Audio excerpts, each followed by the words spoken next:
morning, guys. It's Becca from Beck About It, and today I want to cover a very beautiful sacred Indigenous teaching for you guys called Rites of Passage. Rites of Passage, why are they important? What are they? Well, rites of passage really do refer to changes from childhood into adulthood, the transitions from birth to childhood to adulthood. And in a more esoteric and occult path perspective, it's actually the transitioning from life into death, passing of life to spirit. Rites of passage for all peoples are really quite different, but they're equally important to the success of the tribe. Every member has a role, and every role is vital. And rites of passage are essential for keeping the community running smoothly, for making sure that the sacred traditions are passed down responsibly, and that the teachings are revered, passed to the right people, honored, and not watered down, not given to the wrong people. So rites of passage are a really extremely important sacred tradition that, in my opinion, to be completely honest with you, we have truly lost in our society. And the reason why I'm going to cover rites of passage in depth today is because I want to give you some examples of the grounded, purposeful, beautiful wisdom of our sacred elders, and why these traditions are important, and how it's affecting us that we're not honoring them. Because as you think of this, as you listen to this video, I want you to think about, allow your mind to let in some of the ways in society that have been harmed or brought to a much lower vibration because the traditions have not been honored and revered. So the first rite of passage I want to talk to you guys about is for boys. And I'm going to give you a female one next, but these are traditions of, from my perspective, the Lakota and Dakota Sioux tribe, the reservation I grew up on. So for boys, the first rite of passage usually involved the ownership and care of the boy's first horse. It was truly their first step into manhood. It began a very long process of what it meant to become a man. A warrior is what we call them. Okay. And that was an extremely important part of becoming a man, because in my in my culture, horses are equal to humans. So this young warrior was now being given a life to care for. Okay. The second involved going with tried and true hunters to observe and learn how to track and eventually become a provider. That was truly the second step, right? So once you can care for your own horse, then you were responsible enough to utilize that sacred tool, horse, animal, to be more responsible on a hunt and track to provide for the whole tribe. But you weren't hunting and tracking, you were observing. And the second rite of passage for a young warrior would really be to be taken on this hunting party as the moccasin carrier. And moccasins were in need of changing rather often in the snowy plains. And can you imagine how difficult it would be to hunt and track with frozen feet? It's essential. So the young boy who was responsible for making sure that each party member's dry moccasins was available for quick changes, if he was responsible in that, then he was given more. Because if he could be counted on in the small tasks, then he was showing proper conduct for a warrior and would be initiated into deeper and deeper responsibility. But they can't allow you the initiation into that tribe unless they know that they can count on you and your medicine and your gifts. Okay. So the final step was really becoming responsible then for a hunting party or a raiding party. And, that was essential, because if even one man or horse was lost while he was in charge, it was a disgrace to his judgment, and it really brought shame and dishonor onto his family's name. So it was extremely important for him to make sure that all members of the tribe came back in one piece. And, he was proving that he could now provide for a family, and would then be initiated into the warrior tribe and allowed to choose a mate. Okay, these were things that in my culture were earned. They were not just a God-given right, because you had to show that you were responsible for the power that came with these things. As you can see, it would be silly to send a boy on a man's journey.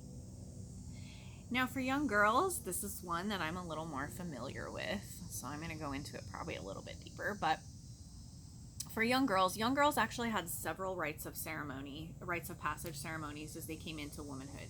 The first really was the sacred honor of your first menstrual flow, or moon time. You see my little squirrels in the background? When available, the girl's mother or closest, eldest female relative, if it was in the spring or summer, would go to the creek and cut a piece of moss from the bank.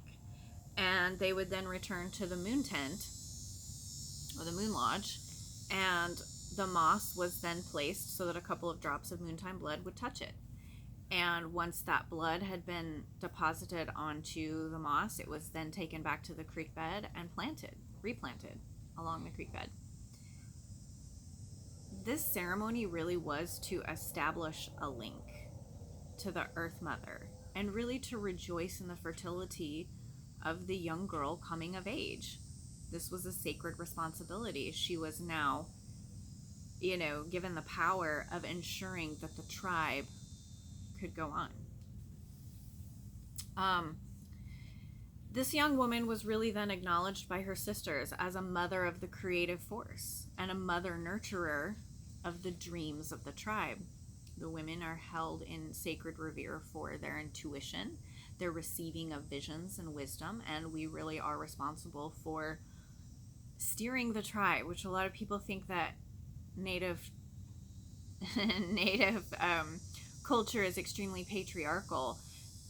What we secretly say is the men are the head, but the women are the neck. The head doesn't go anywhere without the neck turning. And it's essential that you're on the same page, right?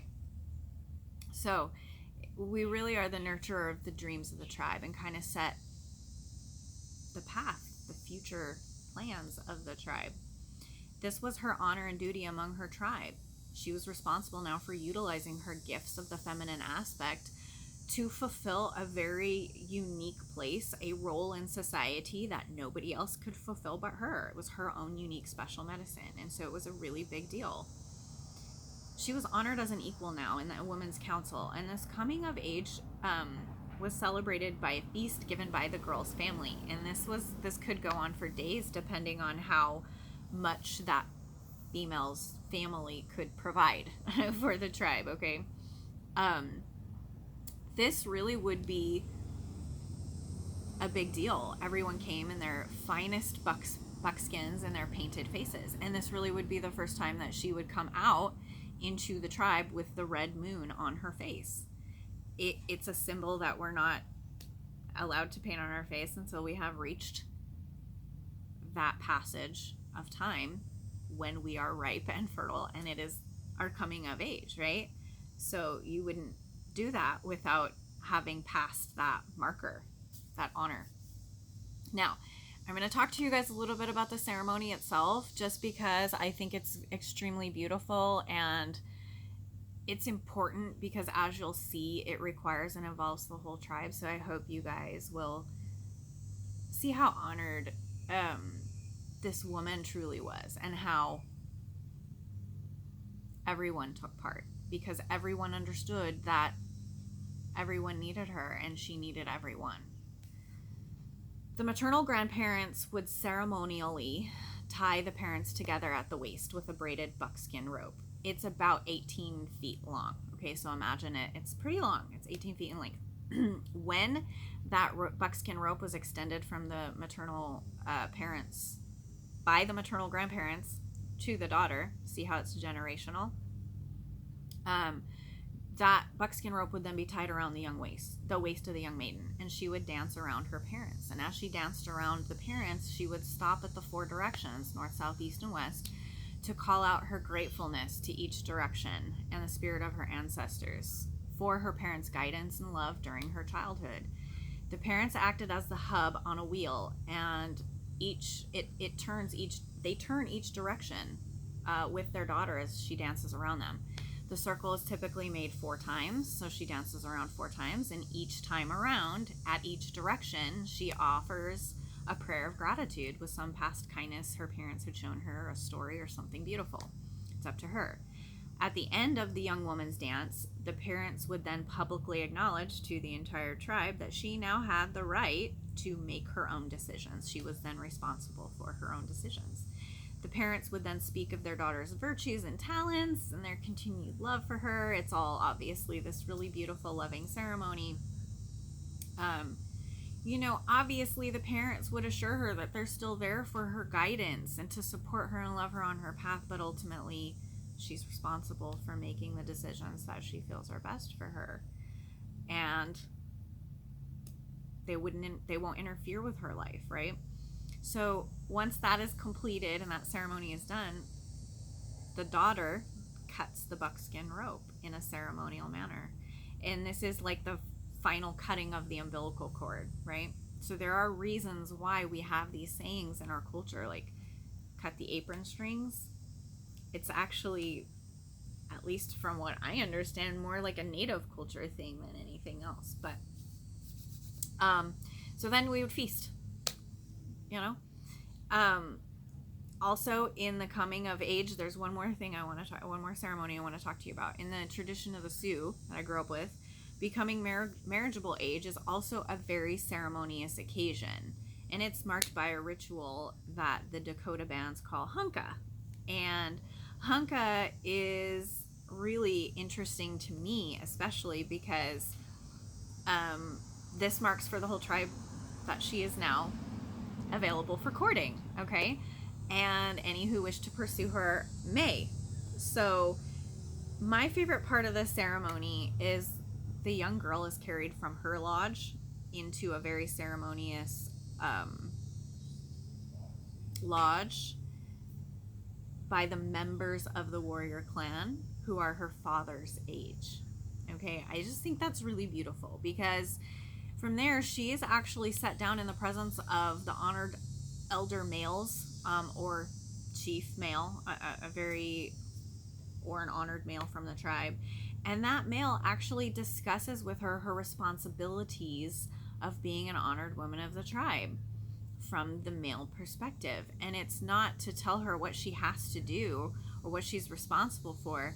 It's really to show her the reverence and honor that the elder men of the tribe show towards the females and what they do, because not always is it understood that we know from the male perspective that we're seen, and that's, to me, a really beautiful part of this. So she receives a new dress, and that's a symbol of her new coming out, I guess, her new role in the tribe. But with that, she knows that she is expected to embody this new role, and this new role is really about following tribal law, both spoken and unspoken, regarding the conduct of a woman. She knows what she's responsible for, and the putting on of this dress shows that she is taking on the robe of these responsibilities and will fulfill these duties within the tribe. So she understands, like in our tradition, each woman as a mother of the creative force is called upon to nurture that creative force within the children and to help the feeble, the ill of health, the elders, the warrior at her side, as well as to nurture the dreams of all the people. Native women are really held in high regard because they follow the path of beauty. So even going back to the Sephiroth, of beauty, the tree of life, and the path of beauty. I think also that's Native tradition. But they follow the path of beauty, not severity. The path of the warrior is severity. But for example, so this is really the sacred path of loyalty. It's compassion for others. It's hospitality and sharing. It's the sense of family. She's responsible now for using and developing her talents. Discretion, to stand in her strength. She's responsible for marital fidelity and selflessness, balanced with a good appreciation of herself. So she is also to know the gifts and honor the specialness, uniqueness of her within her tribe. So again, it would be silly to think a girl could fulfill a woman's role. There are things that we must be initiated into. The final rites of passage for, my sacred tradition is the passing of life to the spirit world, the transition of life to death. A lot of the popular movies have called this the happy hunting ground, and this is really a slang term used by white people to denote the joy that Native Americans feel upon passing from life into death and returning back to their ancestors, having successfully completed their earth walk, the happy hunting ground. But in all fairness, it is really a joyous occasion, and it's revered and honored as part of life. Each type of rite of passage marks a major change in the way we view our life path and these certain transitions that we go through. Each rite of passage really does bring new privilege to experience the beauty of each phase of life, and all of them are honored. And from the newborn in the cradle board to the oldest elder, every single life adds to the wisdom and the experience of the tribe, a new perspective, beginning with the birthright, which welcomes the new infant into the tribe, and ending with the death rite, which sees the graduation of the spirit into a new life. Every single rite of passage really is celebrated as a part of the sacred hoop, or the medicine wheel of life cycles. It's all natural. Now I want to talk about one exception, and for those of you who are still with me after 17 minutes, this is really the meat and potatoes of this video, and why I truly wanted to get to this place, because there are exceptions to rites of passages. Every girl goes through these specific rites of passages, and every boy goes through these specific rites of passages, but not everybody is initiated into the special rites of passage that occur in certain meta societies when a member is being initiated into the mysteries of new levels of awareness. Not everybody gets that knowledge. Not everybody gets that path. Not everybody's chosen for that. In my culture, these were only open to those who had earned that right through the way they lived their lives and the gifts that they had inside of them. To have earned the right to pass through the golden door to each of these other new levels of imagination and awareness involved many years of good conduct and demonstration of spiritual gifts, as well as really the willingness of elders to pass down that kind of medicine to that person. In many of the New Age and spiritual communities that I'm involved with, I see many ungrounded, unprepared, uneducated, and really, I'm just going to say unright healers and teachers in the community coming out right now. And this is not to pass judgment or blame. It's simply to alert you and ensure that you have discernment. Because in some ways, this is the problem when you hide deep truths from the masses. It is a problem, that has occurred because we've hidden so much of this special knowledge. What has occurred is our consciousness level has decreased. And so now they're dripping out some of these deeper esoteric truths into the collective consciousness. And they're trying to increase some of the consciousness. But the meanings, the traditions, the proper foundations of experiential wisdom isn't really truly there right now. The foundation of solid teachers and proper wisdom is sorely lacking, in my opinion, in the community because they haven't been properly initiated into these rites of passage. It's a lack of actually doing the work and understanding at the deepest levels the information that they're really bringing forth. You can bring a lot of energy and information down into your body, but if you don't understand it, if you can't regurgitate it in a manner that helps the collective or helps the people that you're giving it to, that's ungrounded.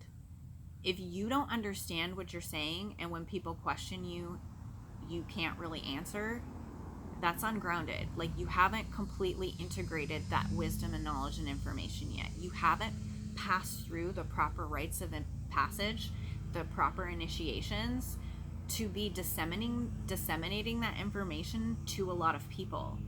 You need to understand it and ground it down in yourself first. If that means you need to find a teacher, then do that. If that means you need to read some books, then do that. If that means you need to sit and meditate on it, then do that. If that means you need to dream, do that. If it means you need to sit with your guides, do that.